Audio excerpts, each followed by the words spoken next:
করেছেন। আমি নিজে আমার প্রভুকে চিনতে পারিনি, তাদেরকে হরণ করে নিয়ে আমি 1 বছর একটা গুহার মধ্যে লুকিয়ে রেখেছিলাম তার গোবৎস এবং গোবালকদের। শুধু কি তাই,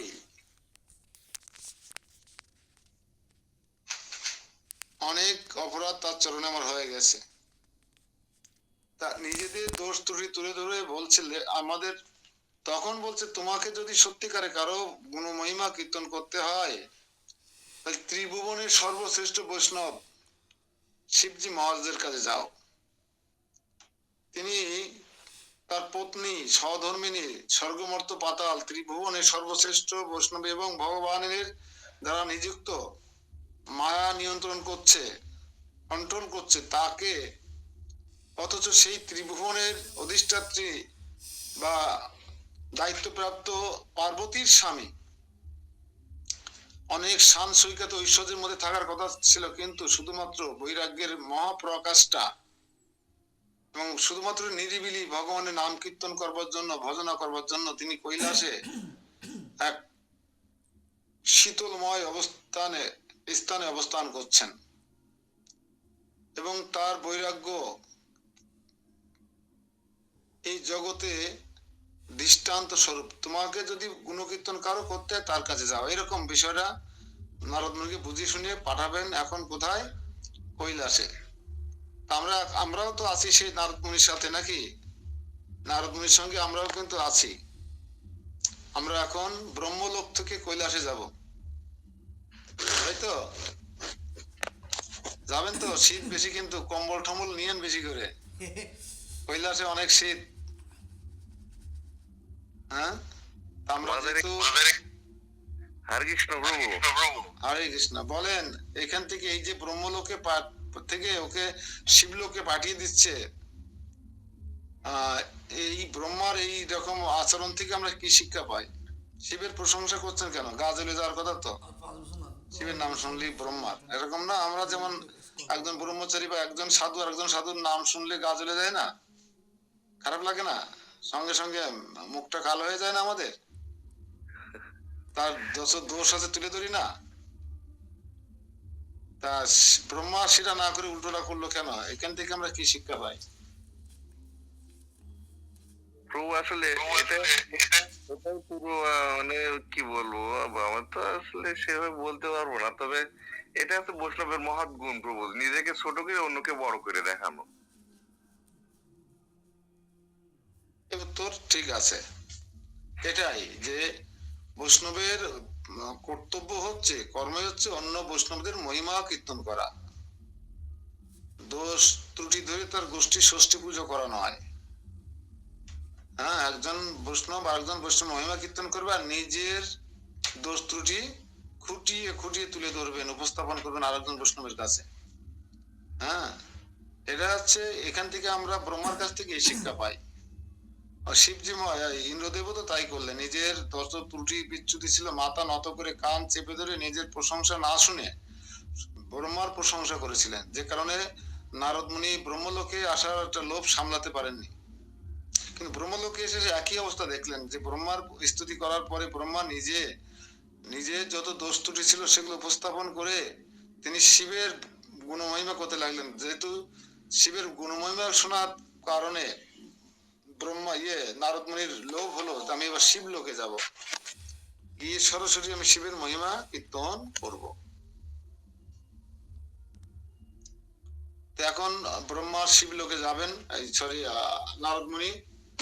আর আমরা যেহেতু নারদ মুনির সঙ্গে প্রথম থেকে আছি, নাকি সেই ত্রিবেণী থেকে আছি, আমাদের ট্যুর 40,000 টাকা খরচ করে এখন ত্রিবেণী পৌঁছতে পারেনি, কেবল বিহারে আছে। 40,000 টাকা করে এক একজন খরচ করে তারা এখন কোথায় আছে? বিহারে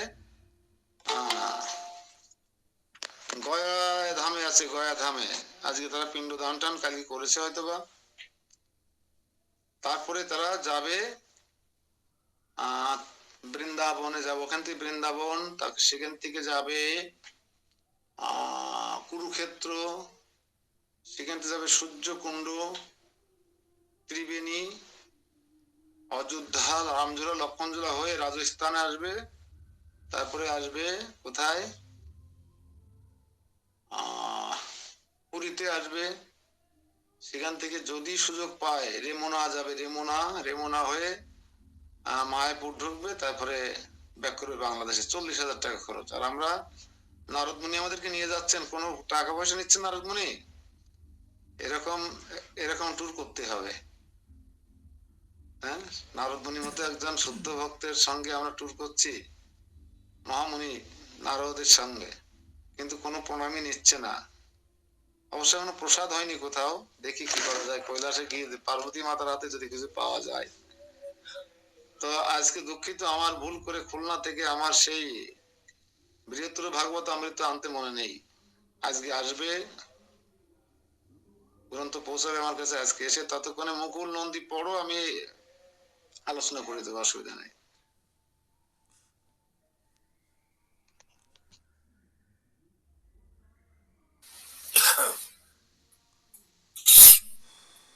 অনুবাদ করছি। অমৃত মন্থনে শ্রীকৃষ্ণ স্বয়ং উপস্থিত থাকিয়াও প্রজাপতিগণ দ্বারা আরাধনা করাইয়া গৌরী প্রাণ ও বল্লভকে আনায়ন পূর্বক ঘোর বিষ পান করাইয়া নীলকণ্ঠ নাম দ্বারা বিভূষিত করিয়াছিলেন। ইহাতে কি স্পষ্ট বোধ হইতেছে না যে প্রভু তাহাকে মহা মহিমা ধারায় অভিষিক্ত করিয়াছিলেন? হরে কৃষ্ণ। আমরা তাৎপর্য আছে না? হ্যাঁ, পড়বো। আমরা ধীরে ধীরে আগাবো। সমুদ্র মন্থনের সময় স্বয়ং শ্রী বিষ্ণু সাক্ষাৎ বর্তমান। এখানে সাক্ষাৎ বলিবা তাৎপর্য এই যে শ্রী ভগবান সাক্ষাৎ বিরাজমানে কি বিকের ভয় হইতে পারে? তথাপি বিষ ভয় উৎপাদন করাইয়া এবং তৎপ্রতিকার নিমিত্ত প্রজাপতি সকল দ্বারা আরাধনা করাইয়া শ্রী শিবকে আনায়ন করিলেন। ইহা কেবল মহামহিমা বিখ্যাপনই প্রভুর উদ্দেশ্য। পরে সেই সকল প্রজাপতিগণ দ্বারা আরাধনা অর্থাৎ স্তোত্র আদি দ্বারা অভ্যর্থনা ও সম্মান প্রদর্শন করাইয়াছিলেন। গৌরী প্রাণ বল্লভ বলিবা তাৎপর্য এই যে গৌরী নিতান্ত অনভিষ্ট, তথাপি তিনি সেই বীজ পান করাইয়া অথবা তিনি বীজ পান করাইয়া তিনি শিবের মহিমা রাশি সম্পাদন করিয়াছিলেন বলিয়া সেই সঙ্গে তাহারও মহিমা বিস্তার হইয়াছিল। এই প্রকারে শ্রী ভগবান শ্রী শিবকে নীলকণ্ঠ নাম দ্বারা বিভূষিত করিয়াছিলেন। ইহাতে কি স্পষ্ট বোধ হইতেছে না যে ভগবান মহামহিমা পরম্পরা ধারা দ্বারা অভিষিক্ত করিয়াছিলেন? এই প্রকারে শ্রী ভগবান স্বয়ং সাক্ষাৎ থাকিয়াও যাহা করিলেন না নিজ প্রিয়তম শ্রী মহাদেবের দ্বারা তাহা সম্পাদন করাইয়া জগতে তাহার মহামহিমা বিস্তার করিলেন। যেমন ওই যে বিষ পান করেছিল সেই কথাই বলছে, ভগবান নিজেও তো করতে পারত, কিন্তু নিজে না করে শিবের মহিমা বাড়ানোর জন্য করেছিল। বলে রাখো। হরে কৃষ্ণ, জয় শিবজি মহারাজ কি। তো আমরা এখানে দেখলাম ভগবান একটা মেটিকুলাস ডিজাইন নিয়ে জগতে তার লীলাবিলাস পরিচালনা করেন এবং তার নিজজনদের প্রিয় ভক্তদেরকে মহিমা প্রকাশ করবার জন্য নিজে কৃতিত্ব না নিয়ে তিনি তার ভক্তদেরকে কৃতিত্ব দান করেন, তাদেরকে অমরত্ব দান করেন এবং তাদের মহিমা জগতে যাতে প্রকাশিত হয় সেই ব্যবস্থা ভগবান করে দেন। আমরা দেখেছি এর আগে পরীক্ষিত মহারাজ কে দিয়ে অমল পুরাণ শ্রীমদ ভাগবতম প্রকাশ করলেন, কারণ এটা ভগবানের নিজের দরকার ছিল। কারণ সবাই কর্মকাণ্ড মায়াবাদী কর্মকাণ্ড নিয়ে সবাই যখন ভুল পথে পরিচালিত হচ্ছিল, তখন ভগবান নারদ মুনির মাধ্যমে ব্যাসদেবের চেতনা সঞ্চারণ করলেন যে কিভাবে ভগবান এবং ভগবানের শুদ্ধ ভক্তদের গুণমহিমা প্রকাশ করে ভগবানকে জগতে তুলে ধরা যায়। ভগবান নিজে কাজ করতে পারতেন, কিন্তু সেটা কাকে দিয়ে করালেন? পরীক্ষিত পরীক্ষিত মহারাজকে দিয়ে করালেন। তার জন্য পরীক্ষিত মহারাজকে কঠিন পরিস্থিতির শিকার হতে হয়েছিল কিনা? হ্যাঁ, কঠিন একটা মৃত্যুর মুখোমুখি দাঁড় করিয়েছিলেন কিনা পরীক্ষিত মহারাজকে। আর পরীক্ষিত মহারাজ এত একটা কঠিন পরিস্থিতির মুখোমুখি দাঁড়িয়ে এই ভাগবত কথা অমৃত শ্রবণ করেছিলেন বিধায় আমরা আজকে অমল প্রাণ শ্রীমদ ভাগবতম পেয়েছি। এবং আমরা যতদিন থাকবো এই জগতে বাসীরা, যতদিন ভাগবতম থাকবে ততদিন কি আমরা পরীক্ষিত মহারাজকে ভুলে যাব? ভুলবো না। তো অমরত্ব লাভ করতে গেলে, এই জগতে অনন্তকাল বেঁচে থাকতে গেলে ভগবানের করুণার প্রয়োজন হয় এবং এমন কীর্তি রেখে যেতে হয়, কীর্তি যশ, যা এই ব্রহ্মাণ্ড প্রলয়ের আগ পর্যন্ত জগৎবাসী মনে রাখবে। ঠিক কিনা? জগৎবাসী মনে রাখবে কিনা? যেমন আমাদের ইস্কনের আচার্য বর্গের অন্যতম আচার্য গুরু মহারাজ নিত্যলীলায় প্রবিষ্ট নমং বিষ্ণুপাদ পরমংশ পরিব্রাক আচার্য অষ্টোত্তর শত শ্রী শ্রীমৎ ভক্তিচারক গুরু মহারাজ, তার কীর্তি কি? তাকে দিয়ে গুরু কৃষ্ণ কি করিয়েছেন? এই কঠিন কঠিন ভাষায় যে মুকুল নন্দী তাৎপর্য পড়লো, বোঝা খুব কঠিন। আমরা তো 30% বুঝতে পারি, কিন্তু অনুমান করে নিতে হয়। সেই দুর্ভেদ্য সাধু ভাষাকে সাবলীল ভাবে সরলীকরণ করে মন্থন করে আমাদের পূজনীয় গুরুদেব ভক্তিচারক গুরু মহারাজ এত সরল প্রাঞ্জল ভাষায় অনুদিত করেছেন আমাদের জন্য, যে একজন টুতে পড়া বালকও এই তাৎপর্য বুঝতে পারবে। অর্থাৎ তাকে দিয়ে এই কীর্তি, এই যশ তাকে দিলেন আচার্য প্রভুপাদ এবং কৃষ্ণ। যে কারণে যতদিন ইস্কন থাকবে, যতদিন গীতা ভাগবত থাকবে, ততদিন ভক্তিচারক গুরু মহারাজ অম্লান হয়ে থাকবেন। আমরা এখানে দেখতে পাই শিবজি মহারাজের আসলে গুণের শেষ নাই। শিবজি মহারাজের মহিমা শুনলে আপনাদের শ্রদ্ধায় মাথা নত হয়ে আসবে।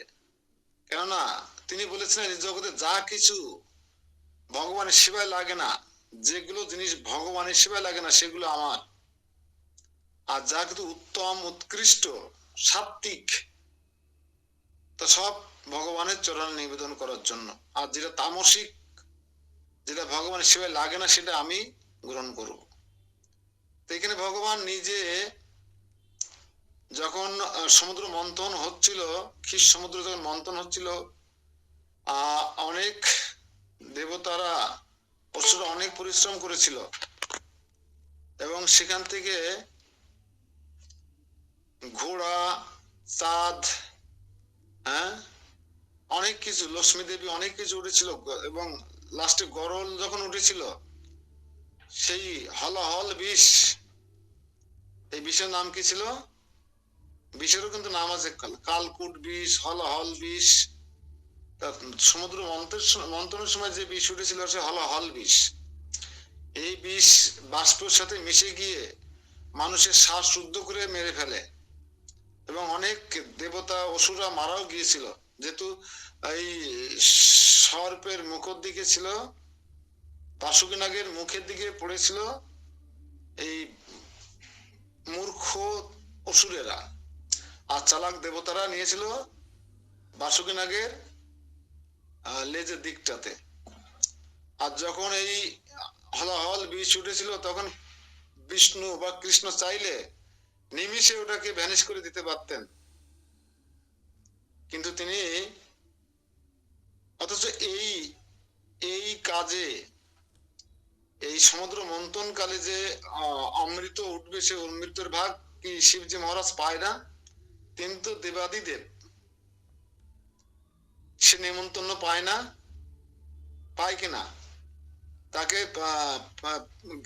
চিফ গেস্ট করা উচিত কিনা? কিন্তু দেখুন সে নেমন্তন্ন পায়নি, কিন্তু এক প্রকার অপমান, সে নেমন্তন্ন পায়নি। সবাই দেবতারা এসেছেন সমুদ্র মন্থন করে ভাগ যোগ নেওয়ার জন্য, কিন্তু তিনি যেহেতু দেবাদি দেব, দেবতাদের দেবতা, উনি চিফ গেস্ট হিসেবে এসে, প্রধান অতিথি হিসেবে বা অতিথি হিসেবে আসতে পারতেন, তাকে ডাকতে পারতেন, তাকে যেহেতু ডাকেননি তখন তিনি আসেননি। কিন্তু যখন বিষ উঠেছে, বিষ হলাহল বিষ, তখন সেই বিষ কে সারা সমুদ্র জুড়ে ছড়িয়ে পড়েছে। যেমন আমরা দেখি না সমুদ্রে যদি পেট্রোল বা তেল ছড়িয়ে পড়ে তখন সমুদ্র কিন্তু বিপজ্জনক হয়ে যায়। সেই সমুদ্র তেল বিশেষ প্রশিক্ষণ প্রাপ্ত ব্যক্তিদের দিয়ে কিন্তু অপসারণ করানো হয়, ঠিক কিনা? কোনো কারণ যদি সমুদ্রে নৌকা ডুবি বা জাহাজ ডুবি হয়, সে তেল ভেসে যায় না। তেল আর জল তো কখনো মেশে না, এটা তো আমরা চিরাচরিত নিয়ম জানি, তেল আর জল মিশে যায় না। এই জন্য তেলটাকে জল থেকে উঠানোর জন্য বিশেষ প্রশিক্ষণ প্রাপ্ত ব্যক্তিদের পাঠানো হয়। একটু মেজের কাঠি জেলে দিলে সারা সমুদ্রে আগুন ধরে যাবে। ঠিক এই হলাহল বিষ এমন ভাবে ছড়িয়ে পড়েছিল, অনেক দেবতা অসুররা মারাও পড়েছিল সেই বিষে, এবং আশেপাশে সবাই অসুস্থ হয়ে পড়ছিলেন। এখন এই বিষকে সারা বাষ্প থেকে একত্রিত করে এটা নিধন করবে, এটা একমাত্র বিষ্ণু জানতেন, যে শিব ছাড়া এই কাজ আর কেউ করতে পারবে না। যেহেতু শিবকে নেমন্তন্ন করা হয়নি, তখন শিবকে যখন আহ্বান করলেন এই সংকটময় অবস্থা থেকে, দেবতা অসুর সহ সারা পৃথিবীকে রক্ষা করবার জন্য, এই ব্রহ্মাণ্ডটাকে রক্ষা করবার জন্য শিবের খুব প্রয়োজন। শিব আসতে চাচ্ছিলেন কিন্তু পার্বতী আসতে দিচ্ছিলেন না, বলে না তুমি যাবে না, সুসময় তোমাকে নেমন্তন্ন করিনি, তারা অমৃত পান করবার আশায় সমুদ্র মন্থন করছে, সেখানে তোমাকে ডাকা হয়নি। আর এখন তারা বিপদে পড়েছে, সারা ব্রহ্মাণ্ড বিষ ছড়িয়ে পড়েছে, তারা নিজেরা সেই বিষ নিষ্কাশন করতে পারে না, এখন বিপদে পড়ে তোমাকে ডাকতে এসেছে, তুমি যাবে না। তা আমাদের ওইরা তো সেরকমই চিন্তা করে, নেমন্তন্ন না করলে বাপের বাড়ি থেকে, দেখে বাপের বাড়ি ভাইপোর বার্থডে হচ্ছে, অনেক আনন্দ হচ্ছে, সমস্ত বোন বোনাই, হ্যাঁ, সমস্ত আত্মীয় স্বজনকে নেমন্তন্ন করা হয়েছে, শুধু আপনাকে করেনি কালিদাস বাবু, আপনার শ্বশুর বাড়ির সবাইকে নেমন্তন্ন করা হয়েছে, আপনাকে শুধু নেমন্তন্ন করিনি। মাতাজি জ্বলবে কিনা, কষ্ট হবে কিনা, অপমান বোধ করবে কিনা। এবার যদি আপনি বলেন আমি একটু যাই, ওরা নেমন্তন্ন করতে ভুলে গেছে হয়তো বা, আমি একটু যাই, তখন আপনাকে কি যেতে দেবে মাতাজি? যেতে দেবে না, আরো উল্টো পাল্টা বলবে। কারণ বাপের বাড়ির থেকে সব অপমান মায়েরা সহ্য করতে পারে, কিন্তু বাপের বাড়ির থেকে যদি কোনো অবহেলা অপমান হয় তখন মায়েরা সেটা সহ্য করতে পারেন। আমরা দৃষ্টান্ত স্বরূপ দেখতে পেয়েছি না এর আগে? কোথায় বলেন তো, কোথায় দেখেছি আমরা? পার্বতী, পার্বতী, সতী, সতী, সতী, দক্ষ যজ্ঞের সময়। হ্যাঁ, দক্ষ যজ্ঞ সময় সবাইকে নেমন্তন্ন করেছিলেন। দক্ষ যেহেতু শিবকে পছন্দ করতো না, আর সেই অপছন্দের, হ্যাঁ, অভদ্র লোকটাকে, অপছন্দের অভদ্রের অশিক্ষিত মূর্খ লোকটাকে সতী বিবাহ করেছিল। এই রাগ সহ্য করতে পারেনি দক্ষ রাজা, কারণ তার ছোট মেয়ের প্রতি তার একটু আলাদা দুর্বলতা ছিল। হ্যাঁ, চেয়েছিল ভালো জায়গায় বিয়ে দেবে, কিন্তু সে নিজে পছন্দ মতন একটা অপদার্থ, শ্মশানে মশানে থাকে, ভালো ড্রেস পাতিও পরে না, ব্রাশ করে না, স্নান করে না, লেখাপড়া জানা নেই, শ্মশানে মশানে পড়ে থাকে না। এরা মূর্খ একজন ব্যক্তিকে যখন সতী বেছে নিয়েছিল স্বামী হিসেবে, তখন তাকে বয়কট করেছিল, এবং এই দক্ষ যজ্ঞের সময় তাকে নেমন্তন্ন করা হয়নি। এটা কিন্তু সতী দারুণ অপমান বোধ করেছিলেন। শুধু অপমান বোধ করেননি, শিবজি মহারাজ যেতে চেয়েছিলেন, তিনি তেলে বেগুনে জ্বলে শিবজি মহারাজকে অনেক তিরস্কার করেছিল, না সেখানে গিয়ে তোমাকে অপমানিত হওয়ার দরকার নেই, তোমার অপমান আমি সহ্য করতে পারবো না, আমি যাচ্ছি।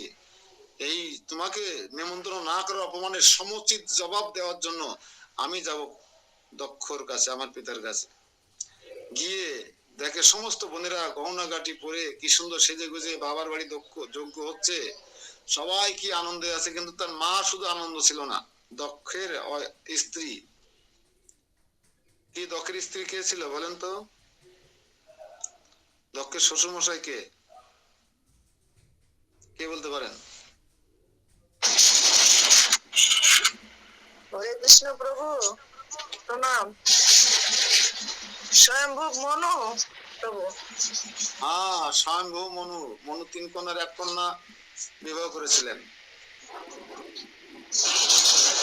এক কন্যা না দুই কন্যা না কয় কন্যা আমি জানি না, 9টা না কয়টা, 13টা, কোনটা কয়টা? মনুর কন্যা ছিল তো 3টা। তো সেই মায়ের একমাত্র মনটা কাঁদছিল যে আমার প্রাণের অধিক প্রিয় ছোট কন্যাটিকে আমি নিমন্ত্রণ করতে পারলাম না, স্বামীর ভয়ে, দক্ষের ভয়ে মনটা খারাপ ছিল। কিন্তু যখন সতী সেখানে এসে তার প্রতিক্রিয়া ব্যক্ত করেছিল, তার স্বামীকে নিমন্ত্রণ না করার অপমানের প্রতিক্রিয়া যখন ব্যক্ত করেছিলেন, ব্যক্ত করে তিনি এমন ভাবে তপস্যা করেছিলেন, নিজের শরীরে অগ্নি প্রজ্বলিত করে তিনি সেখানে দেহত্যাগ করেছিলেন। তাহলে বাপের বাড়ির তরফ থেকে যদি স্বামীকে অপমান করা হয় তাহলে স্ত্রীদের কেমন লাগে তা আমরা সতীকে দেখে দেখতে পাই। কিন্তু সব মায়েরা এরকম মনে করে না। কিছু কিছু মারা আছে বাপের বাড়িতে স্বামীকে শাসন করুক, অপমান করুক, তাহলে তার মজা লাগে, আছে না আমার মেয়েরা?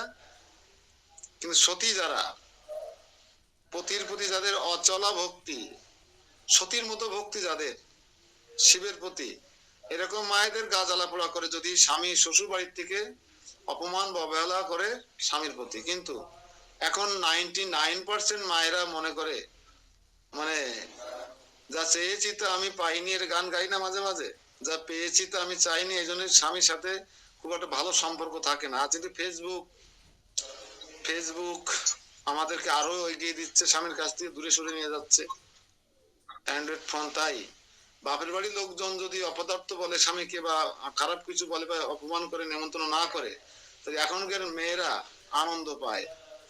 দেখছো তুমি আমার বাপের বাড়ির জামাই হওয়ার যোগ্য নও, তাই তোমাকে নিমন্ত্রণ করিনি। হ্যাঁ, আমি বিয়ে করতে চাইনি তোমাকে, অনেক ভালো ছেলের সঙ্গে আমার বিয়ে হওয়ার কথা ছিল। মানে তার সেও নিজে আর খোঁজা মারছে স্বামীকে। কেন? ফেসবুকে তার অনেক ভালো ভালো বন্ধু আছে, স্বামীর সাথে মেলে না। কিন্তু আমরা জানি না সেই সমস্ত বন্ধুরা ফেসবুকের বন্ধু, আপনার আজীবনের ভরণ পোষণ, সুখ দুঃখ ভালো মন্দর চিন্তায় মাথা নত হয়ে যাওয়া, নুয়ে পড়া ব্যক্তিরই যে স্বামী নামে আপনার পাশে আছেন সে নয়। এটা সবসময় মাথায় রাখতে হবে। হরে কৃষ্ণ। শিবের অবদান কি করে ভুলবেন? তখন শিবজি কি করলেন? পার্বতীকে বুঝিয়ে শুনিয়ে পার্বতী সহ আসলেন, এসে শ্রী বিষ্ণুকে প্রণাম করলেন, করে দেখলেন যে অবস্থা খুব খারাপ, বিষক্রিয়া ব্রহ্মাণ্ড জুড়ে শুরু হয়ে গেছে, অনেক জীব ইতিমধ্যে দেহত্যাগ করেছেন। তখন শিবজি মহারাজ কি করলেন? সেই হলাহল বিষ সব পঞ্চের মতো এরকম চুষে নিলেন। নিয়ে শিবজি যদি কণ্ঠের নিচে বিষ চলে যায় মারা যাবে কিনা? পাকস্থলিতে চলে গেলে শিবজি মহারাজ মারা যাবে কিনা? হলাহল বিষ। তাই তিনি যেন কণ্ঠের নিচে না নামে এখানে সাপ পেঁচাই দিলেন গলায়, মানে ব্যারিকেড বেঁধে দিলেন। দেওয়ার পরে সমস্ত বিষ কণ্ঠে জমা হয়ে গেল, আর সেই বিষক্রিয়ায় শিবের কণ্ঠ নীল হয়ে গেল, নীল। এবং তখন থেকে তার আর এক নাম হলো নীলকণ্ঠ। শিবের আর এক নাম নীলকণ্ঠ কেন? তিনি কণ্ঠে এই হলাহল বিষ ধারণ করে তার কণ্ঠ নীল হয়ে গিয়েছিল, তাই তার নাম রাখা হয়েছিল নীলকণ্ঠ। বোঝা গেল? আপনারা যেহেতু জানেন তারপরে পুনরাবৃত্তি করলাম, অনেক নতুন ভক্ত আছে। হ্যাঁ, নেক্সট শ্লোক মুকুল।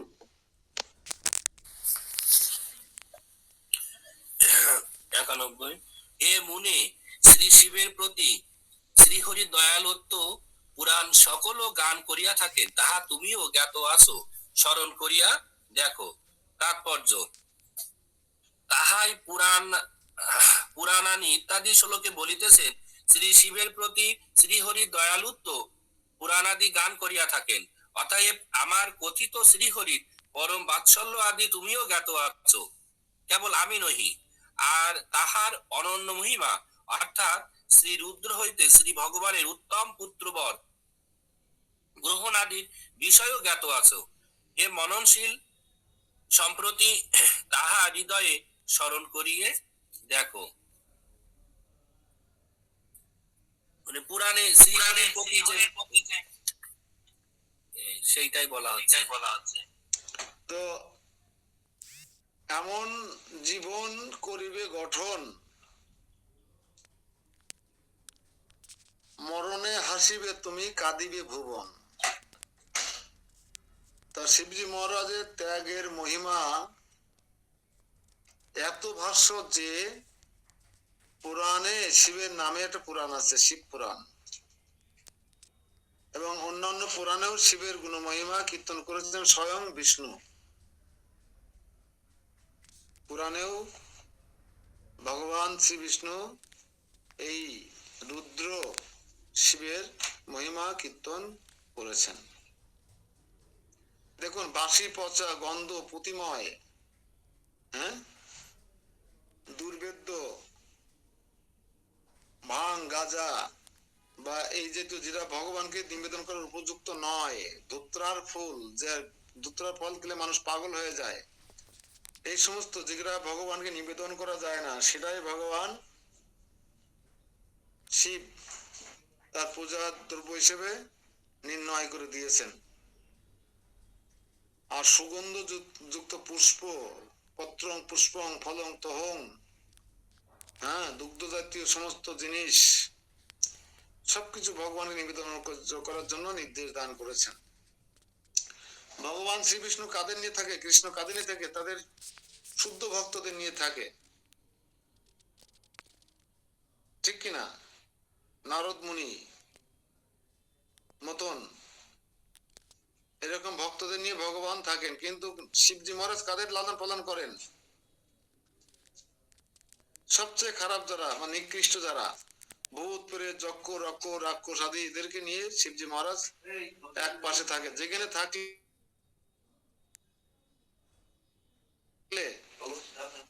এই সমাজে, সভ্য সমাজের কোনো বিশৃঙ্খলা সৃষ্টি হবে না, যে সেই জন্য শিবজি মহারাজ এদের নিয়ে ও একটা নির্দিষ্ট জায়গায় বসবাস করেন, যাতে সমাজ দূষিত না হয়। তাহলে শিবজি মহারাজের অবদান কম? যেন আমাদের সমাজে আগে যা আমার সম্পর্কে কখন কি হলো সেটা পরে করো, যা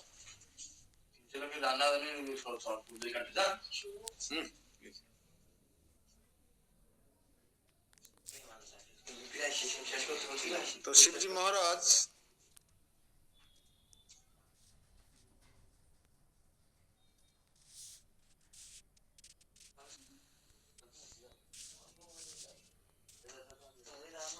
এই সমস্ত অনুচরদের নিয়ে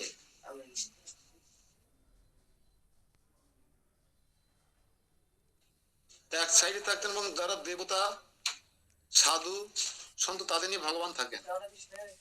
তো আমি যেটা বলতে চেয়েছিলাম সেটা হচ্ছে, যেমন আমাদের সমাজে ম্যাথর যারা, ম্যাথর সুইপার যারা, তারা অত্যন্ত নিকৃষ্ট কিনা?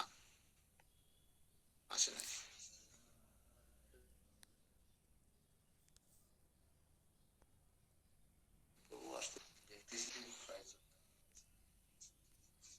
এই মেথররা নিকৃষ্ট হলেও আমাদের মতো ভদ্র মানুষদেরকে ভদ্রভাবে বেঁচে থাকার জন্য তাদের অবদান কতটা আপনারা কি কখনো চিন্তা করে দেখেছেন? এক সপ্তাহ শহরের ময়লা পরিষ্কার করবে না,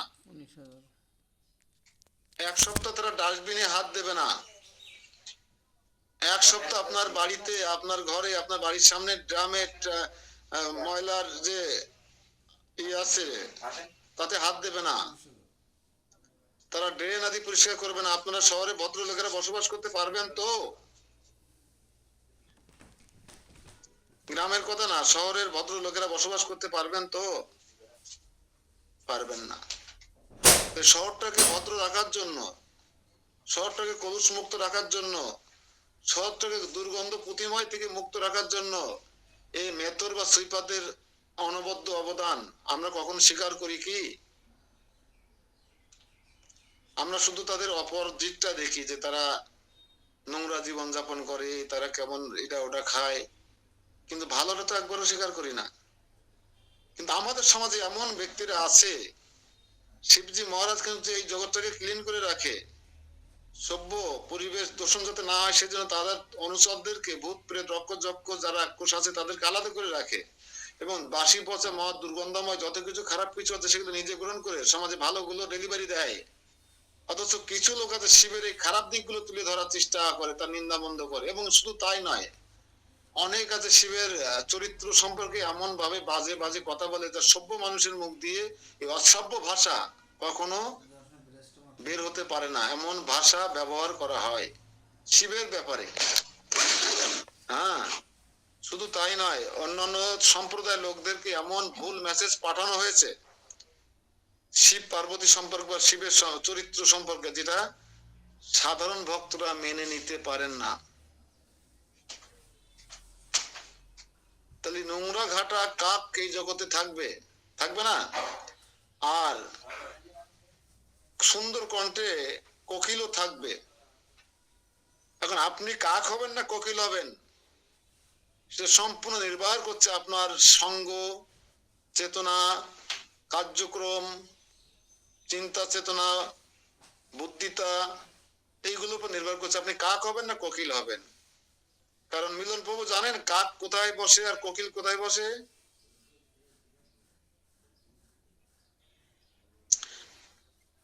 কাক নর্দমায় বসে, কাক ডাস্টবিনে বসে নোংরা ঘাটে, তাই না? আর যত পচা জিনিস হবে তত কাকের মজা, যত পচবে দুর্গন্ধময়। হ্যাঁ, আর কোকিল আমাদের দুইজনে কিন্তু কালো, দুইজনে কিন্তু কালো।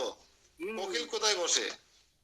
গাছে গাছে বসে। কোকিল কখনো নিচে নামে না সহজে, এবং সে মধুর কণ্ঠে কুহু কুহু করে জগৎবাসীকে মাতিয়ে রাখে। আমরা কোকিল হব না কাক হব? কাক হয় ভালো, কারণ কাক মানুষের উপকার করে, কোকিল উপকার করে না। কিন্তু কাক মানে তো মানুষের নিন্দা করা, নোংরা ছড়ানো। তা হলেও মানুষের উপকার তো করছে, ভগবান তো দেখছে যে আমি মানুষের উপকারে আছি। কাক কি উপকার করে? আমি তো দেখি না কাক কোন উপকার করে। হ্যাঁ, কারণ নোংরা নোংরা খাইয়ে, রাস্তাঘাটের ময়লা ময়লা আবর্জনা খাইয়ে। আপনার বাড়ি যদি কলকাতা বা ঢাকা শহরে হতো তাহলে আপনি কথা বলতেন না। দেখা যায় একটা মরা পচা টুকরো আপনার বাড়ি এমন এক জায়গায় এসে ফেলে দিয়ে গেল, আপনি বাড়ি ঠিকঠাক পাচ্ছেন না। আমরা থাকি গ্রামে, গ্রামের জমি তো আমার আপনাকে সার্ভিস চিন্তা করতে হবে। ইঁদুর সুসো মারা গেল, ওই যে বন্ধু একটা কাকে সেটা নিয়ে চলে গেল, নিয়ে তো আরেকজন বাড়ি ফেললো। কিন্তু ওরা যদি ওইটা যদি একটা নিয়ে গেল, বাকি গন্ধ রয়ে গেল। কিন্তু ওটা যদি আমাদের সুইপাররা হয় তাহলে ওরা পুরো ডাস্টবিনটাই খালি করে নিয়ে চলে যাবে, ধুয়ে মুছে দিয়ে যাবে। এখানে চরিত্রের কথা বলা হচ্ছে। আমি যেটা বুঝাতে চাইছি আপনি বুঝলেন আরেকবার, যেটা হচ্ছে এই যে সমাজে দুই ধরনের লোক আছে। এক ধরনের লোক আছে মানুষের দুর্বলতা গুলো, মানুষের দোষ ত্রুটি গুলো খুঁচিয়ে খুঁচিয়ে বের করে, পচা গন্ধ গুলো। এই এক শ্রেণীর লোক আছে, তাদেরকে কাকের সঙ্গে তুলনা করা হয়। আর এক শ্রেণীর লোক আছে শুধু মানুষের খারাপ দিকটা বর্জন করে, দেখে না, শুধু মানুষের ভালো দিকটা দেখে। যেমন ব্রহ্মা, শিব, আমরা কি দেখলাম এতক্ষণ? ব্রহ্মা, ইন্দ্রদেব, হ্যাঁ, সেই দক্ষিণ ভারতের মহারাজ, হ্যাঁ, সেই বৃহঃপুরবর ব্রাহ্মণ, তারা সবসময় গুণকীর্তন করছে না, কারণ নিন্দা করেছে। এদেরকে কোকিলের সঙ্গে তুলনা করা হচ্ছে, কারণ দুজনকে দেখতেই কালো, কিন্তু দুইজনের চরিত্র বা কার্যক্রম দুই রকম। একজনের কাজ আছে নোংরা কাটা, একজনের কাজ আছে গাছে বসে সুন্দর কণ্ঠে গান করা। ঠিক আমরা দুই প্রকার মানুষ আছি এই জগতে। এক ধরনের মানুষ হচ্ছে খুঁচিয়ে খুঁচিয়ে মানুষের দুর্বল, দুর্গন্ধ যুক্ত, পচা পচা নষ্ট চরিত্রের কথা বের করা। যেমন শিবের চরিত্র নিয়ে নানা বন্ধবাদ, নানা মতবাদ, নানা রকম বাজে মন্তব্য আমরা শুনি কিনা বিভিন্ন ধর্মের লোকের মানুষের কাছে। কিন্তু ভক্তরা কখনো কি এরকম মন্তব্য করে শিব সম্পর্কে? শিবের মহিমা বরং কীর্তন করে ভক্তরা অপার আনন্দ লাভ করে এবং পরম ভক্তি লাভ করে। তাই ভক্তরা হচ্ছে কোকিল, আর অভক্ত নিন্দাকারীরা হচ্ছে কাক। আমি এটা বোঝাতে চেয়েছি, ঠিক আছে? হরে কৃষ্ণ। কিন্তু আমাদের কথা ছিল সবাই ক্যামেরা অন রাখবেন ক্লাস করার জন্য, কিন্তু আপনারা অধিকাংশ ক্যামেরা আজকেও দেখছি অফ করে রেখেছেন। আপনাদের সমস্যা কোথায় আমি তো জানি না।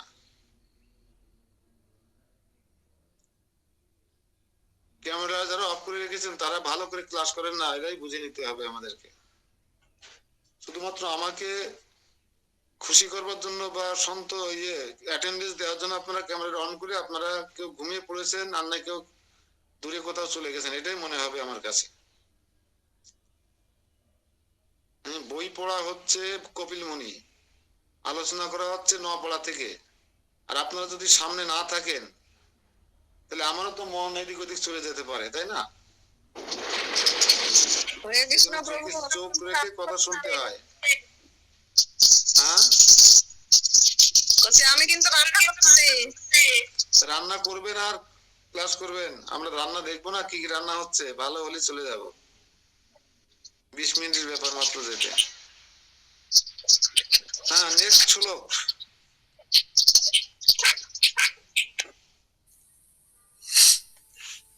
শ্রী পরীক্ষিত বলিলেন, হে পুত্র বৎসলে, অনন্তর শ্রী নারদ গুরুকে প্রণাম করিয়া শ্রী শিবলোক গমন করিতে উৎসুক হইলেন। তাহা দেখিয়া শ্রী ব্রহ্মা নিজ পুত্র সেই নারদকে পুনর্বার বলিতে লাগিলেন। তাৎপর্য: শ্রী ব্রহ্মা নারদের জনক এবং উপদেষ্টা বলিয়া গুরু, এজন্য দেবর্ষি গুরুকে প্রণাম করিয়া কৈলাসগিরিতে গমন করিতে উৎসুক হইলেন।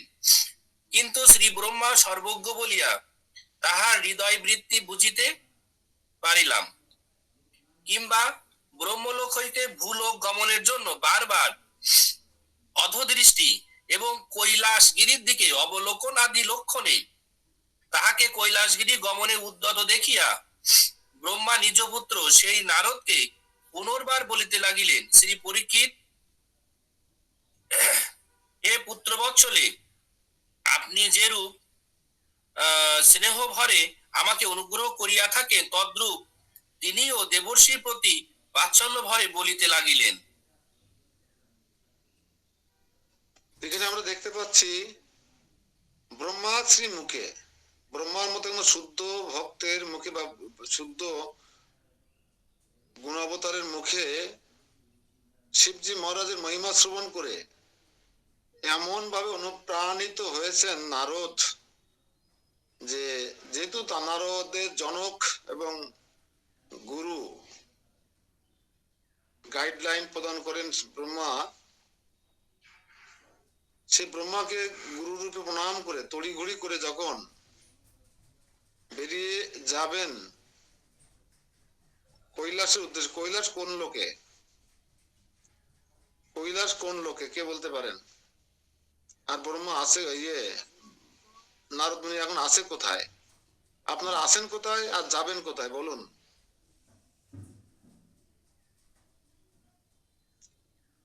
হরিনাথাজি কারেন্ট নেই মনে হয় নাকি? হরে কৃষ্ণ। হরে কৃষ্ণ। ভুল হবে না? হ্যাঁ, কৈলাস ভূলোকে, সুমেরু পর্বতের পাদদেশে কৈলাস। কিন্তু আমরা আজ সত্য লোকে অনেক অনেক এগিয়ে গেছিলাম, কিন্তু আবার আমরা ভূলোকে আসার চেষ্টা করছি। কেন? আমাদেরকে শিবের কাছে যেতে হবে, শিবকে দর্শন করতে হবে। সঙ্গে আছে ব্রহ্মা। এই যে কথাগুলো এখন আলোচনা হচ্ছে, এটা আছে পরীক্ষিত মহারাজ তার মাকে বলছেন। আর এখানে যেহেতু বেরিয়ে যাচ্ছেন, তার মনোবাসনা, তার উদ্দেশ্য বুঝতে পেরেছিলেন ব্রহ্মা, তাই তিনি বলছেন, হে বৎস, তুমি যে কৈলাসে যাচ্ছ, গিয়ে তারপরে তোমার কি করা উচিত সেই গাইডলাইন দেওয়ার জন্য ব্রহ্মা বলিতে লাগিলেন। কি বলিতে লাগিলেন এবার আমরা শুনবো। হরে কৃষ্ণ। শ্রী ব্রহ্মা বলিলেন, পুরাকালে কুবের ভক্তি সহকারে আরাধনা করিয়া শ্রী রুদ্রকে বশীভূত করিয়াছিলেন। সেজন্য উমাপতিও এই ব্রহ্মাণ্ডের অভ্যন্তরে প্রকাশিত কৈলাসগিরিতে ঈশান কোণের দিকপালটিতে যথাচিত পরিবারবর্গে পরিবৃত্ত হইয়া স্বল্প বৈভব আবিষ্কার পূর্বক বাস করিতেছেন। তাৎপর্য: শ্রী কুবেরের ভক্তিতে বশীভূত হইয়া শ্রী শিব ব্রহ্মাণ্ডের অভ্যন্তরে আবিষ্কৃত কৈলাসগিরিতে বাস করিতেছেন। তাহাই কুবেরের ইত্যাদি দৈত্য শ্লোকে উক্ত হইয়াছে। শ্রী কুবেরের অধিকৃত কৈলাস সম্বন্ধিনী অর্থাৎ ঈশান কোণের পালক রূপে যথোচিত ভৃত্য মিত্র আদি পরিবারবর্গে পরিবৃত্ত হইয়া বাস করিতেছেন, কিন্তু তথায় তিনি নিজের পরম ঐশ্বর্য অনুরূপ বৈভব প্রকটন করেন নাই। অর্থাৎ ওই স্থানে তাহার প্রপঞ্চাতীত নিজ বৈভব সম্যক আবিষ্কৃত না হইলেও তিনি তদাপেক্ষা স্বল্প বৈভব আবিষ্কার করিয়াই বাস করিতেছেন। উমাপতি বাক্যের ব্যঞ্জনা এই যে উমাপতি সহ বাস করিতেছেন। হরে কৃষ্ণ। তো শিবজি মহারাজের অবস্থান কোথায়, কোথায় বাস করছেন, কার কারণে বাস করছেন আমরা ইতিমধ্যে জেনে গেলাম। কুবের অতুল ঐশ্বর্যের অধিকারী হয়েছিলেন শিবের আশীর্বাদে। শুধু তাই নয়, কুবেরের দুই ছেলেকে চাকরি দিয়েছিলেন শিবজি মহারাজ কৈলাসে দ্বারপাল রূপে।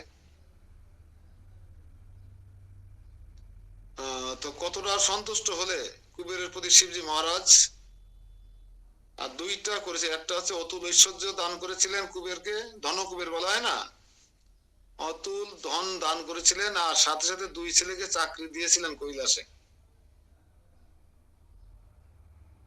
বুঝা গেল? এই শিবজি মহারাজের অবস্থান হচ্ছে ঈশান কোণে, অর্থাৎ হিমালয়ের পূর্ব উত্তর কোণে।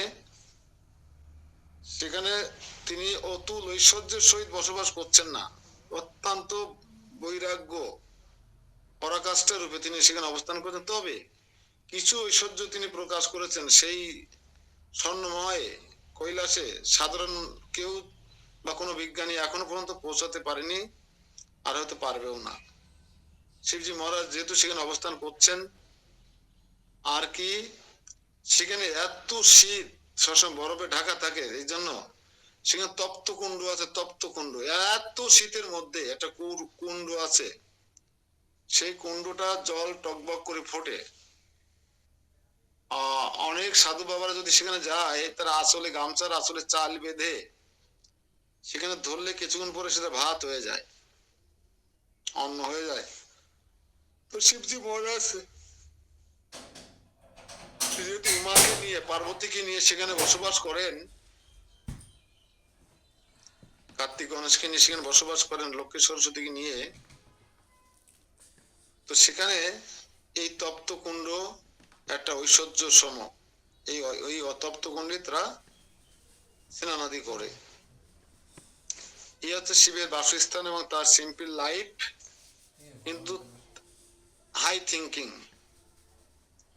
এখানে আমরা শিবের এই সাদা মাটা সাধারণ জীবনযাপন, কেন সে কৈলাসের মধ্যে দুর্গম এলাকা, বরফময় এলাকা বেছে নিলেন, আমরা ইতিমধ্যে জেনে গেছি। যেখানে কেউ তাকে ডিস্টার্ব করবে না, কেউ তাকে ঝামেলা করবে না, এই একটা কারণ ছিল। আর একটা কারণ ছিল কি, সে কারণটা একটু বলেছি, বলেন তো কালিদাস বাবু, সেই কারণটা কি ছিল? কেন সে এক কোণে বেছে নিলেন? সারা পৃথিবীর সুন্দর সুন্দর জায়গা থাকতে, দিল্লি, ঢাকা, হ্যাঁ, আফগানিস্তান, পাকিস্তান, হ্যাঁ, এসব সুন্দর সুন্দর জায়গা থাকতে তিনি কেন বেছে নিলেন কৈলাস পর্বতের দক্ষিণ ও উত্তর পূর্ব কোণটা? হরে কৃষ্ণ প্রভু। হরে কৃষ্ণ। ডিস্টার্ব করবে না। ওটা তো আমি বললাম, আর একটা কারণ ছিল, আর একটা কারণ ছিল।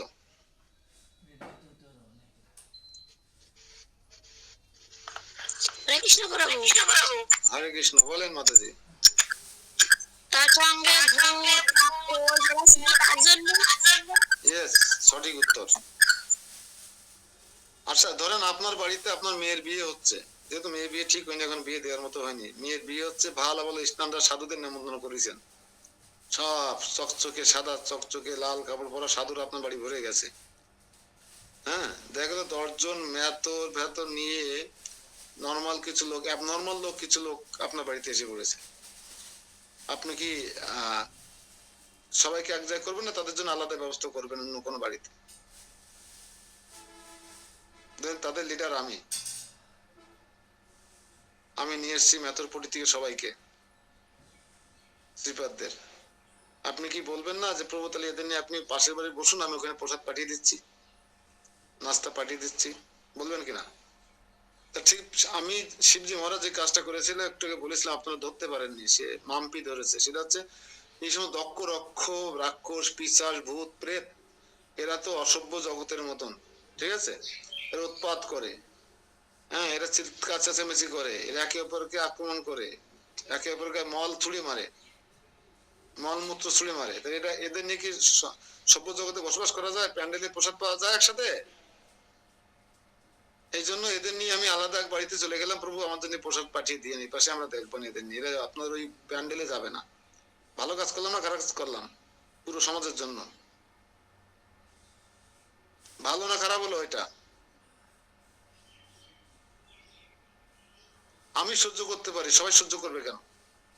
মেয়ের বাবা কেন সহ্য করবে? ছেলে বাবা কেন সহ্য করবে? বাচ্চাদের কেন সহ্য করবে? ঠিক এরূপ ভাবে শিবজি মহারাজ এমন একটা জায়গা বেছে নিলেন যেখানে আমাদের মতন, ইন্দ্রদেবের মতন, বরুণ দেবের মতন, সূর্যদেবের মতন, হ্যাঁ, অন্যান্য দেবতাদের যেন ডিস্টার্ব না হয়। এই জন্য তিনি তেমন একটা জায়গা বেছে নিয়ে সমাজের উপকার করলেন না ক্ষতি করলেন? কি মানব সমাজের, পৃথিবীর ক্ষতি করলেন না উপকার করলেন? কি মনে হয়? উপকার করলেন। উপকার করলেন দুটো কারণে। দুটো কারণে আমরা আলোচনা করলাম। পরবর্তী শ্লোক। হরে কৃষ্ণ।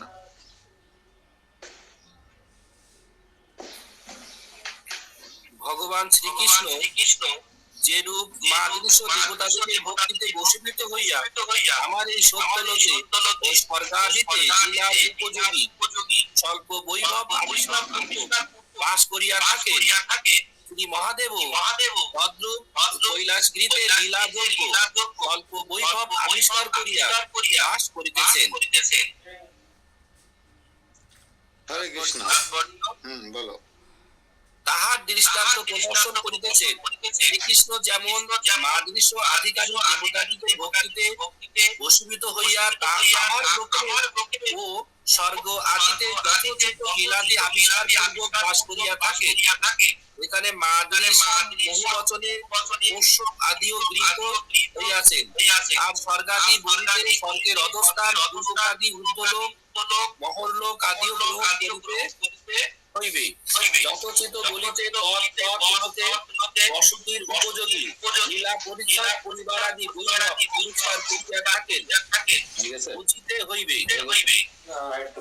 তদ্রূপ শিব কৈলাসগিরিতে সমুচিত লীলা বৈভব আদি আবিষ্কার করিয়া বাস করিতেছেন।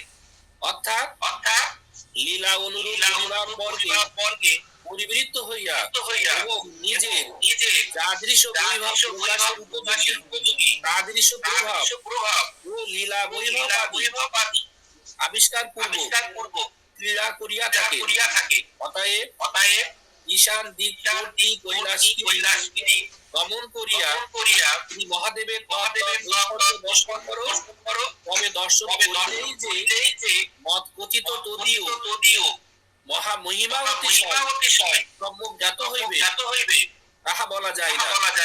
কারণ তিনি তথায় স্বল্প বৈভব আবিষ্কার করিয়া বাস করিতেছেন। হরে কৃষ্ণ। আমি তো বৈভব তপ্ত কুণ্ড ছাড়া আর কিছু দেখি না। তিনি দেখি একটা বিশাল বড় শিলাখণ্ডের উপরে বসে, মানে সে পঞ্চমুখী পঞ্চানন চোখ মিলিত করে সে ভগবানের গুণকীর্তন করে চলেছেন। কি সম্পদ আছে সেখানে আমরা জানি না, কিন্তু আছে। কৈলাসগিরিতে যে অমূল্য সম্পদ আছে, তা সমগ্র পৃথিবীর সম্পদ একত্রিত করলে তার সমান হবে না। আমরা হয়তো বুঝতে পারি না, সেখানে দেখতে পারি না, তাই। কিন্তু সব সম্পদ শিবজি মহারাজ ভোগ করেন না, স্বল্প পরিমাণে। তাহলে শিবজি মহারাজ আটটা কাজ করেছেন। তিনি যে কাজটা করেছেন, তাকে সৃষ্টি কার্য পরিচালনা করবার জন্য সৃষ্টি করেছিলেন ব্রহ্মা। হ্যাঁ, তিনি কিন্তু তার কিন্তু মা নেই শিবের। অনেকে জানেন কিনা জানি না, শিবের মা নেই, বাবা আছে। বাবাকে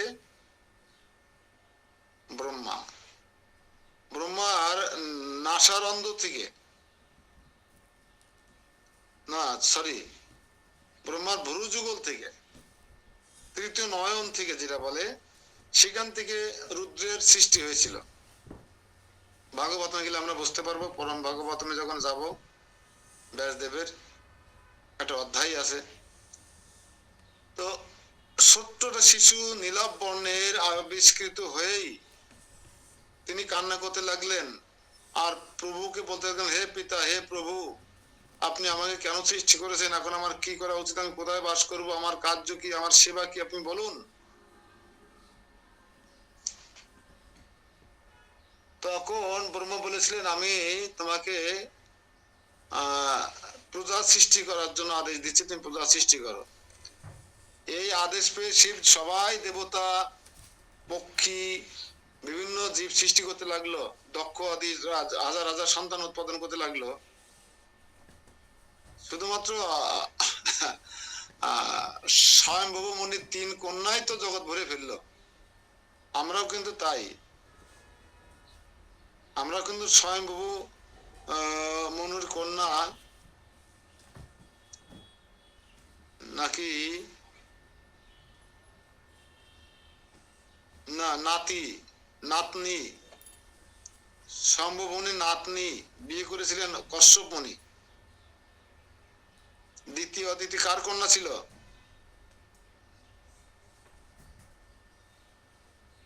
কে বলতে পারে দ্বিতীয় অদিতি কার কন্যা ছিল?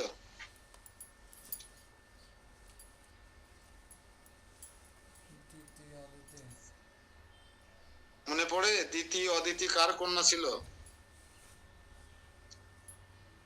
একসঙ্গে 9টি কন্যা সন্তান উৎপাদন করেছিলেন কে?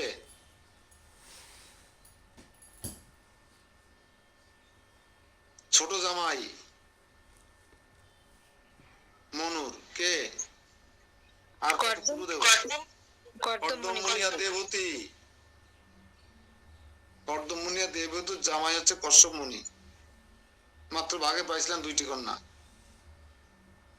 তাতেই দেবতারা আর অসুরা জন্ম হয়েছিল। দিতির গর্ভে অসুর আর অদিতির গর্ভে দেবতাদের জন্ম হয়েছিল। আরেকটা কন্যা দিয়েছিল দক্ষকে, সে তো 10,000, 15,000, 60,000 সন্তান উৎপাদন। দক্ষ মানে কি? সে কামনায় দক্ষ ছিল, সন্তান উৎপাদনে দক্ষ ছিল। 3 গুণ তো জগৎ ভরে ফেলেছিল। কিন্তু শিবজি মহারাজ কি করলো? সে সুন্দর সুন্দর সন্তান উৎপাদন না করে ভূত প্রেত যক্ষ রাক্ষস এই সমস্ত পিশাচ আদি সৃষ্টি করতে লাগলো। তেমন ব্রহ্মা একদিন চাইলো, দেখি আমার পুত্র শিব কি সৃষ্টি করছে, দেখে আসি। দেখতে গিয়ে দেখে তারা এই সমস্ত রাক্ষস দক্ষ রক্ষ পিশাচ যারা, তারা ব্রহ্মাকে তাড়া করেছে, হত্যা করবে। ব্রহ্মা কোন রকম দৌড়িয়ে প্রাণে বেঁচে, হাফ ছেড়ে বেঁচে বলছে, শিবকে মেসেজ পাঠিয়েছে, আর হে পুত্র, তোমার প্রজা সৃষ্টি করতে হবে না। তুমি যা সৃষ্টি করেছো, আমার প্রাণ চলে যাচ্ছিল আজকে, তা তুমি এই সভ্য জগতে তাদেরকে রাখতে পারবে না। তুমি এদেরকে নিয়ে এক সাইডে চলে যাও, সেখানে তুমি এদের কন্ট্রোল করো। এদের জন্য এই জড় জগতে বা সাপন সত্য জগতে বৃন্দাবনের সঙ্গে আসতে দিও না। তখন শিব তাদের এই সমস্ত সন্তানগুলোকে নিয়ে কৈলাসে এক সাইডে চলে যান, যাতে জগতের কোনো ডিস্টার্ব না হয়। বুঝা গেল? হরে কৃষ্ণ। পরবর্তী শ্লোক।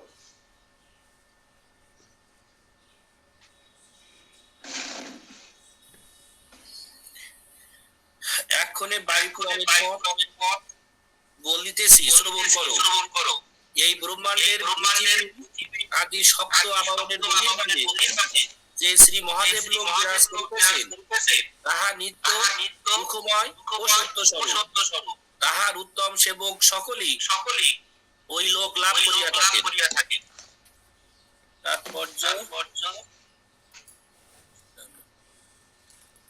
শ্রী শ্রী বৈষ্ণব অধিরাজ রূপে শ্রী শিবের উপাসনা।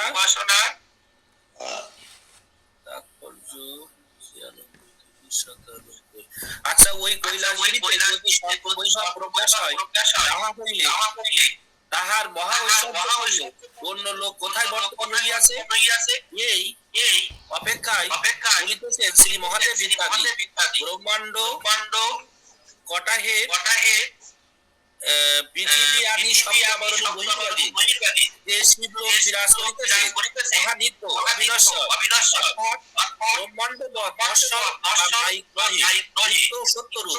অতএব কোন প্রকার দুঃখ সম্পর্ক নাই, সুখময়, আনন্দ পরিপাক অতএব শ্রীমৎ মহাদেবের শ্রেষ্ঠ ভক্ত সকল ওই লোক লাভ করিয়া থাকে। শ্রেষ্ঠ ভক্ত কাহারা? যাহারা শ্রী শিব ও শ্রীকৃষ্ণের অভেদদর্শী, তাহারাই শ্রেষ্ঠ ভক্ত। অর্থাৎ শ্রীকৃষ্ণের সর্বেশ্বরত্ব নিবন্ধন যাহারা শ্রীকৃষ্ণ হইতে শ্রী শিবে অভেদ বুদ্ধি করিয়া শ্রী শিবের উপাসনা করে, তাহারা কদাচিৎ শ্রী শিবকে পৃথক ঈশ্বর বুদ্ধি করেন না। কারণ সর্বেশ্বর শ্রীকৃষ্ণই স্বীয় ভক্তি বিস্তার জন্য ভক্ত অবতার শ্রী শিব রূপে আবির্ভূত হইয়াছে। এই প্রকার শ্রী শিব ও শ্রীকৃষ্ণে অভেদ দৃষ্টি সম্পন্ন শ্রেষ্ঠ ভক্তগণই সেই চিন্ময় শ্রী শিবলোক প্রাপ্ত হইয়া থাকে। পক্ষান্তরে যাহারা শ্রীকৃষ্ণ হইতে শ্রী শিবকে পৃথক ঈশ্বর বুদ্ধিতে উপাসনা করে, কিংবা তাদৃশ পূর্ণপর ব্যক্তিগণ, কিংবা তাদৃশ জ্ঞাননিষ্ঠ ব্যক্তিগণ কদাচ সেই চিন্ময় শিবলোকে গমন করিতে পারেন না। এখানে শিবলোকে যাওয়ার যোগ্যতা সম্পন্ন ব্যক্তিদের মহিমা কীর্তন করা হচ্ছে। তো আমরা যেটা দেখতে পাচ্ছি, এই যে আলোচনা হচ্ছে শিব সম্পর্কে, গায়ত্রী, এটা কোথায় কে কোথায় কোথায় কোথায় বসে আলোচনা হচ্ছে? আপনারা, আমরা সেখানে আছি তো, কোথায় হচ্ছে আলোচনাটা?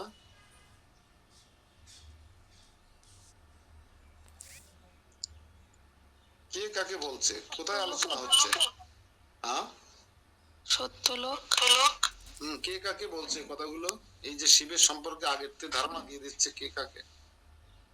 ব্রহ্মাজি। হ্যাঁ, ব্রহ্মাজি নারদ মুনিকে ধারণা দিচ্ছে, তুমি তো যাচ্ছ কৈলাসে, সেই সম্পর্কে কিছু কথা বলি, শোনো, তার সম্পর্কে কিছু কথা শুনে যাও। সে যেখানে বসবাস করে, তার যে প্রকৃতি, তার যে চরিত্র, তার যে ধ্যান ধারণা, তার যে কর্মকাণ্ড, এ সম্পর্কে তুমি আরো অবগত হয়ে যাও। তো এভাবে ব্রহ্মাজি তার পুত্র বৎস নারদ মুনিকে এই কথাগুলো বলছিলেন শিব সম্পর্কে। শুনে আমাদের যদি ভালো লাগে, নিশ্চয় ব্রহ্মারও ভালো লাগছিল, ঠিক কিনা? তো আমরা যেখানে যাবো, এই যে আমাদের ট্যুরে গেছে না, ট্যুরে যদি ভালো বক্তা না থাকে, জানা বক্তা, তাহলে ট্যুর আনন্দময় হয় না। শুধু বাসে করে যাওয়া আর কাঠ পাথরের মন্দির আর বিগ্রহ দেখা আর খাওয়া দাওয়া হয়, আর কিছু হয় না। আর আমি আগে অনেকবার বলেছি যে ধাম দর্শন কখনো চোখ দিয়ে হয় না, ধাম দর্শন করতে হয় কর্ণ ইন্দ্রিয় দিয়ে। কেন? এই যারা হরিদ্বারে গেছে, কিংবা যারা এখন গয়া ধামে গেছে, গয়া ধাম কি, গয়া অসুর কি, কেন সেখানে তিনি পতিত হলেন, কেন সেখানে পিণ্ডদান করতে জানেন সবাই? গয়ায় গেলেন, শুকনো ফল্গু নদী সম্পর্কে জানেন, বটবৃক্ষ সম্পর্কে জানেন, অক্ষয় বট, বিষ্ণুপাদ সম্পর্কে জানেন, যেখানে সীতা দেবী বালু দ্বারা পিণ্ডদান করেছিল তার দশরথ শ্বশুর মশাইকে, সে সম্পর্কে জানেন? যদি না জানেন, তাহলে শুধু কাঠ পাথর আর এইসবই দেখে চলে আসবেন, ধুলোবালি। বাস্তবে আপনি গয়া ধামের মহিমা শ্রবণ করতে পারবেন না। আমরা এখানে বসে যদি যারা গয়া ধামে গেছে কালকে, তারা যদি গয়া ধামের মহিমা আলোচনা করার মতো দক্ষ ব্যক্তি না থাকে, তাহলে ওর থেকে আমরা এখানে বসে যদি একদিন গয়া ধামের মহিমা প্রচার করি, তাহলে অনেক অনেক অনেক বেশি তার রেজাল্ট লাভ করতে পারবো, আমরা বেনিফিটেড হবো, অনেক বেশি বেনিফিটেড হবো। কেন? ধাম কখনো